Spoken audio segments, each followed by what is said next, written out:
हट गए तब बीवी को बना दिया। अब आजकल बाल बच्चा को अब पैदा तो बहुत कर दिया, इतना ज्यादा पैदा करना चाहिए किसी को, और उसी में कई गो बेटी को, दूगो बेटा को, सबको लगा कर वो नहीं बोलना चाहते हैं, ना बोल रहे हैं, उनसे कोई बुलवा रहा है। इस तरह की बयान जो है, जो लोग मुख्यमंत्री जी से बुलवा रहे हैं, पहले सब देख दाख करके बोलना चाहिए। मुख्यमंत्री जी लोकसभा का चुनाव लड़ रहे हैं, लेकिन कोई विजन नहीं। हाथ जोड़ करके अपील करते हैं कि नफरत की राजनीति छोड़े। देश भर में चुनावी दौर की गहमा गहमी से सियासी उबाल के बीच बिहार की राजनीतिक उथल पुथल पर इस वक्त पूरे देश की नजर है, क्योंकि यहां अब परिवारवाद पर छिड़ा घमासान बच्चों की गिनती तक आ पहुंचा है। दरअसल बिहार के मुख्यमंत्री नीतीश कुमार ने बीते दिनों पूर्णिया में एनडीए उम्मीदवार के पक्ष में जनसभा को संबोधित करते हुए लालू परिवार पर भाई भतीजावाद को लेकर अप्रत्यक्ष रूप से हमला बोला था। उन्होंने कहा, भ्रष्टाचार के मामले के कारण उन्हें यानी लालू प्रसाद यादव को गद्दी छोड़नी पड़ी, जिसके बाद उन्होंने अपनी पत्नी को मुख्यमंत्री बनाया था और अब वो अपने बच्चों को राजनीति में आगे बढ़ा रहे हैं। उन्होंने कई बाल बच्चे पैदा किए, क्या किसी को इतने बाल बच्चे पैदा करने की जरूरत है? आइए आपको सुनाते हैं नीतीश कुमार का ये पूरा भाषण, जिसने बिहार में सियासी पारा हाई कर दिया है। हट गए तब बीवी को बना दिया। अब आजकल बाल बच्चा को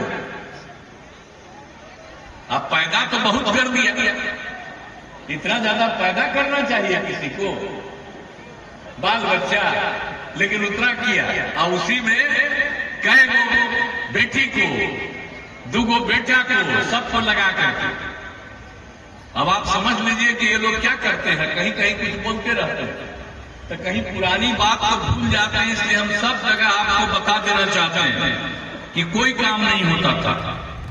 वहीं परिवारवाद पर घिरे बिहार के पूर्व डिप्टी सीएम और आरजेडी नेता तेजस्वी यादव ने बिहार के मुख्यमंत्री नीतीश कुमार पर करारा पलटवार करते हुए बाबा साहेब भीमराव अंबेडकर से लेकर पीएम मोदी तक देश के बड़े नेताओं के परिवार में भाई बहन और उनके बच्चों की पूरी लिस्ट गिरा डाली। जरा आप भी सुनिए तेजस्वी यादव का ये बयान।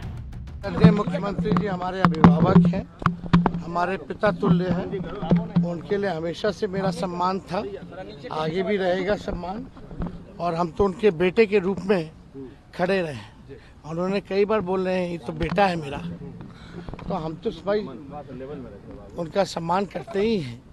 आजकल वो नहीं बोलना चाहते हैं, ना बोल रहे हैं, उनसे कोई बुलवा रहा है। कौन लोग हैं बुलवाने वाले? लोग बोलते रहते हैं, लेकिन जो बुलवाने वाले लोग हैं जब किताब लिखेंगे तो उसमें जिक्र करेंगे, लेकिन जो बुलवा रहे लोग उनको जानकारी में हम लोग दे दें कि बाबा साहब अम्बेडकर जिन्होंने संविधान लिखा था वो 14 भाई बहन थे, और बाबा साहब आखिरी 14वें संतान थे। जो हमारे देश के लिए जिन्होंने कुर्बानी दी, लड़ाई लड़ा, सुभाष चंद्र बोस जी, वो भी 14 भाई बहन थे, वो 8वां संतान थे। और जानकारी दे दें, मुख्यमंत्री जी भी 5 भाई बहन हैं, और पूर्व प्रधानमंत्री अटल बिहारी जी भी 5 भाई बहन, 7 भाई बहन अटल बिहारी वाजपेयी जी, नरेंद्र मोदी जी 6 भाई बहन, और प्रधानमंत्री जी के दादाजी, जो दादाजी थे वो भी 7 भाई बहन थे। प्रधानमंत्री मोदी जी के एक चाचा नरसिंह दास जी, उनके 8 बच्चे हैं। गृह मंत्री अमित शाह 7 भाई बहन हैं, और वो खुद 7वें नंबर पर हैं। पटना साहिब के अपने रविशंकर जी 7 भाई बहन हैं। तेलंगाना के मुख्यमंत्री चंद्रशेखर राव जी 10 भाई बहन थे। राष्ट्रगान लिखने वाले रविंद्रनाथ टैगोर 7 भाई बहन थे जिन्होंने राष्ट्रगान लिखा। और यही नहीं, जो आप देखिएगा प्रखर जो विद्वान भारत रत्न पूर्व राष्ट्रपति वीवी गिरी जी 14, उनके 14 बच्चे थे। देवगौड़ा जी के 6 बच्चे थे। नरसिम्हा राव जी के 8 बच्चे थे। तो इस तरह की बयान जो है, जो लोग मुख्यमंत्री जी से बुलवा रहे हैं, पहले सब देख दाख करके बोलना चाहिए। ये कोई मुद्दा नहीं है, मुद्दे की बात होनी चाहिए, बिहार की तरक्की की बात होनी चाहिए, विकास की बात होनी चाहिए। मुख्यमंत्री जी लोकसभा का चुनाव लड़ रहे हैं, लेकिन कोई विजन नहीं। क्यों नहीं मांग करे बिहार को विशेष राज्य दर्जा दिलाने का? किससे अब मांगेगी बिहार की जनता? अब तो डबल इंजन की सरकार केंद्र में उनकी, यहाँ भी विशेष पैकेज के बारे में क्या हुआ? अब सब समय आएगा, किताब में आप पढ़िएगा ना। किताब 2025 से पहले लिखाएगा चुनाव से। कांग्रेस देश का जमीन मुसलमानों को बांटने।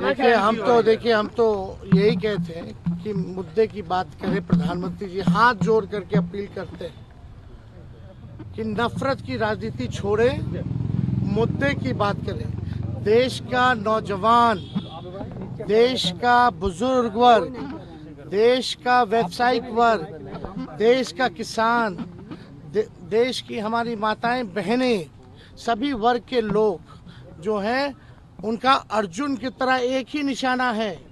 वो निशाना गरीबी, महंगाई, बेरोजगारी और खराब अर्थव्यवस्था है, और यही असल मुद्दा है। तो प्रधानमंत्री जी से हम यही अपील करेंगे कि आप बताइए आपने 10 साल में क्या किया और आपका बिहार के लिए, देश के लिए क्या विजन है। उस पे बात ना करके केवल मंदिर, मस्जिद और हिंदू मुसलमान की बात करना प्रधानमंत्री स्तर पर शोभा नहीं देता है। देश के सब लोग नागरिक हैं और बहुसंख्यक जो आबादी है हमारे देश की, वो त्रस्त है बेरोजगारी से। सबसे ज्यादा जो बहुसंख्यक आबादी है, गरीबी से, महंगाई से, इनकी अग्निवीर योजना से हमारे नौजवान परेशान हैं। इस पे क्यों नहीं चर्चा करते? गौरतलब है कि बिहार की सत्ता पर काबिज नीतीश कुमार के नेतृत्व वाली एनडीए सरकार इन दिनों तेजस्वी यादव को परिवारवाद के मुद्दे पर घेर रही है। वहीं अब देखना दिलचस्प होगा कि बच्चों की गिनती पर पहुंच चुका ये मुद्दा इस जुबानी घमासान को और क्या नया मोड़ देता है। ब्यूरो रिपोर्ट, इंडिया पब्लिक खबर। इसी के साथ इस खबर में अभी के लिए बस इतना ही। लोकसभा चुनाव से जुड़ी तमाम लेटेस्ट अपडेट्स और देश दुनिया की बाकी खबरों के लिए बने रहे इंडिया पब्लिक खबर के साथ। हमारे YouTube चैनल को सब्सक्राइब करें और बेल आइकन दबाएं ताकि चैनल से जुड़ी हुई सारी लेटेस्ट अपडेट्स आप तक वक्त से पहुंच पाए।